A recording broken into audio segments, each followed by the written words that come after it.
మీ ఎలాంటి వ్యాపార ప్రకటనలకైనా వెంటనే మా ఛానల్ సంప్రదించండి.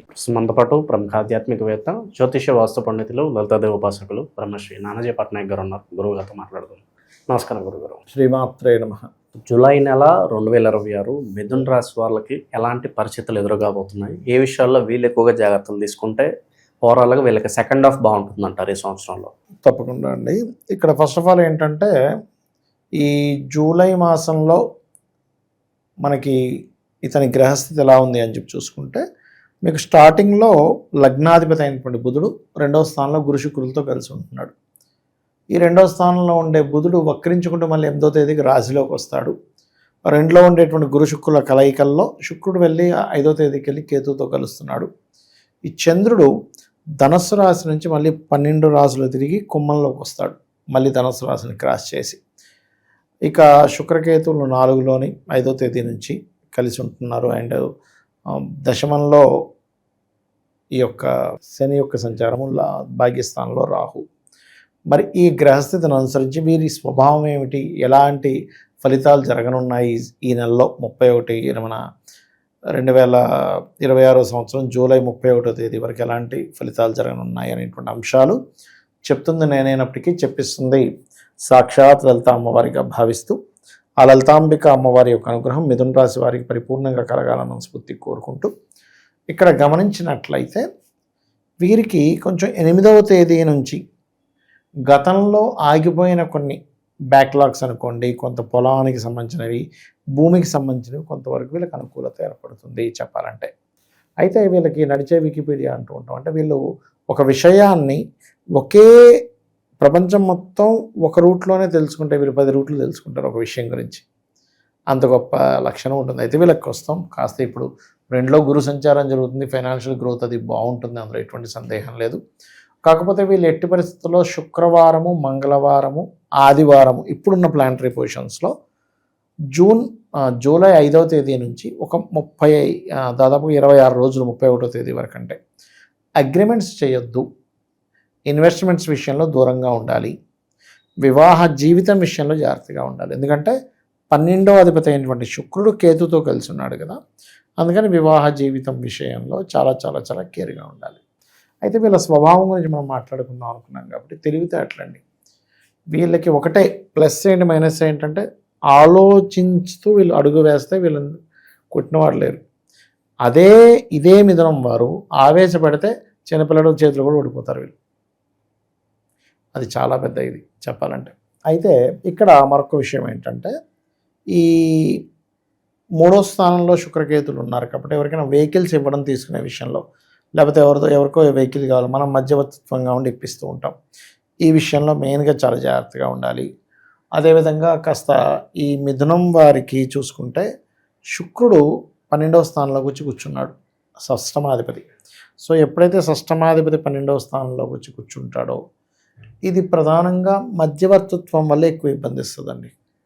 సో చాలా కేర్గా ఉండాలి. మధ్యవర్తిత్వం, అప్పులు ఇప్పించడం కావచ్చు, ఎవరైనా పరిచయం చేయించడం కావచ్చు, ఇటువంటి విషయాల్లో. వివాహ సంబంధించిన విషయాలు అయితే కొంతవరకు కుదురుతాయి, కాకపోతే విదేశీ సంబంధాలే బాగా కుదురుతాయి వీరికి. లోకల్గా ఏదో చేసుకుందాం అనుకుంటే వీరికి కలిసి రాదు ఇప్పుడుండే ప్లానటరీ పొజిషన్ పరంగా. అది ఎప్పటి వరకు అంటే ఆల్మోస్ట్ అంటే ఈ మంత్తో అయిపోవట్లేదు, నవంబర్ వరకు ఉంటుంది దాని ప్రభావం అనేటువంటిది చెప్పాలంటే. అదేవిధంగా మరొక విషయం ఏంటంటే, ఈ యొక్క రాశి వారికి ఈ మిథున రాశి వారికి కనుక చూసుకున్నట్లయితే రవి రాశిలో ఉన్నందుకు మొదటి 16 రోజులు, ఈ నెలలో మొదటి 16 రోజులు కూడా ఇంటి దగ్గర ఉండకుండా బయటకు తిరగడం జరుగుతుంటుంది. అదేవిధంగా 5, 6 తేదీలు కొంచెం లాంగ్ జర్నీస్ వెళ్ళేటప్పుడు, 31వ తేదీ కూడా వీళ్ళు ఏదైనా బ్యాంక్ ట్రాన్సాక్షన్ చేసేటప్పుడు, పెద్ద మొత్తంలో మనీ తీసేటప్పుడు ఇలాంటి విషయాలు జాగ్రత్తగా ఉండాలి.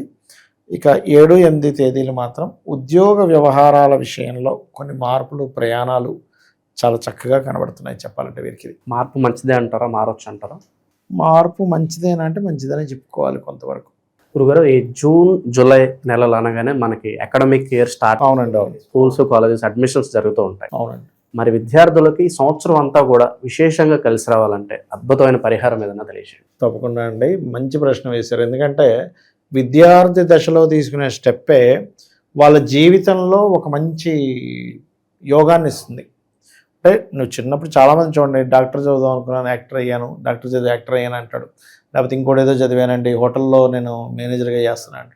ఇక్కడ ప్రాబ్లం ఎక్కడ వస్తుందంటే వీళ్ళకి ధనయోగము విద్యాయోగము రెండు దేన్ని సూచిస్తున్నాయో తెలుసుకోవాలి, వృత్తి యోగాన్ని.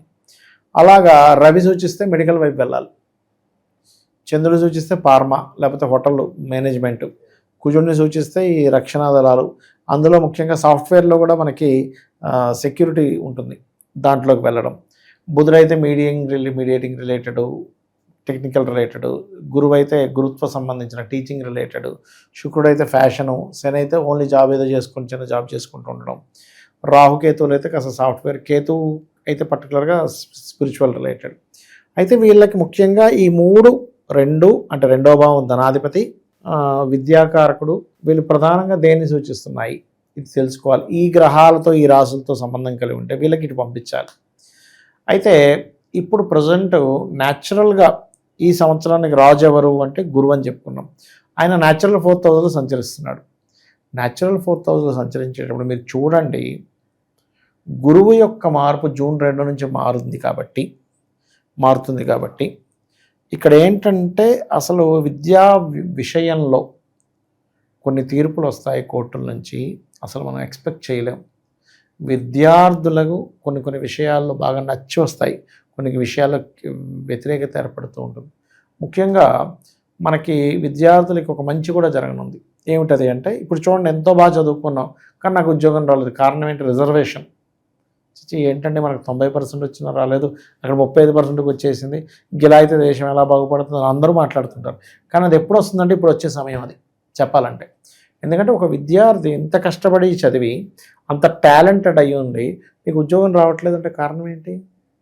రిజర్వేషన్. ఇది అందరికీ తెలుసు, కానీ ఇది ఎప్పుడో తీసేయాల్సింది. ఇప్పుడు కర్కాటకంలో గురు సంచారం అటువంటి వాటికి బీజం పడనుంది, గుర్తుపెట్టుకోవాలంటే. అయితే వీళ్ళు ఎప్పుడైనా సరే విద్యార్థులు ఒకటే గుర్తుపెట్టుకోవాలి, 4వ భావంలో ఏ గ్రహం ఉందో చూసుకోవాలి. విద్యాస్థానం 4వ భావం. 4లో ఉండే గ్రహాన్ని బట్టి వీళ్ళ విద్యాభ్యాసం కానివ్వండి, బాగా చదవడం కానివ్వండి, ఏకసంతాగ్రహం ఇవ్వాలన్నా, ఎంత చదివినా ఎక్కట్లేదన్నా సరే 4వ భావము మరియు తెలివితేటలను చూపించేటువంటి 5వ భావం. ఇది హయగ్రీవ స్తోత్రం చేయడం ద్వారా బాగా కలిసి వస్తుంది. జ్ఞానానందమయం దేవం నిర్మల స్ఫటికాకృతిం ఆధారం సర్వ విద్యానాం హయగ్రీవం ఉపాస్మహే. అయితే మీరు విద్యార్థుల విషయం తీశారు కాబట్టి ఇక్కడ ఒక చిన్న జాగ్రత్త కూడా తీసుకోవాలి. కొంతమంది చూడండి ఆన్లైన్లో క్లాసెస్కి డబ్బులు కడుతూ ఉంటారు. ఆన్లైన్ ఫ్రాడ్స్ ఎక్కువ జరుగుతాయి విద్యా విషయంలో ఇప్పుడు ఉండేటువంటి కండిషన్లు. ఎందుకంటే కర్కాటకంలో ఉండే గురువు మెయిన్గా ఏంటంటే ఆన్లైన్ ఫ్రాడ్స్ జరగడం, విపరీతమైన వర్షాలు, జలప్రలయాలు, యుద్ధ వైఖరి పెరగడం, ఇలాంటివి ఎక్కువగా పెరుగుతూ ఉంటాయి. నకిలీ బంగారం దొరకడం, ఇట్లాంటివి ఎక్కువ జరుగుతూ ఉంటాయి. అది ఓకే. ఇక పరిహారాల విషయానికి వస్తే వీళ్ళు ఎలాంటి పరిహారాలు చేసుకోవాలి గురువు? పరిహారాలు అంటే ఒకటేనండి, మీరు గోవులకి గ్రాసము తీపి చపాతీలు తినిపిస్తే మంచిది, గోవులకు పర్టికులర్గా. అలాగే ఇంకొక విషయం ఏంటంటే వీరికి పరిహారంతో పాటు సప్తమాధిపతి గురువు వెళ్ళి మనకి ఎగ్జాస్ట్ స్థితిలో ఉంటున్నాడు కాబట్టి వివాహం కోసం ప్రయత్నం చేసేవారు దుర్గానామాన్ని ఎంత స్మరించుకుంటూ ఉంటే చక్కటి విదేశీ సంబంధం ఒకటి వచ్చి వీళ్ళకి కలిసి వస్తుందని చెప్పుకోవచ్చు మనం. మంచి విశ్లేషణ అందించారు, ధన్యవాదాలు. శ్రీమాత్రేయ నమః.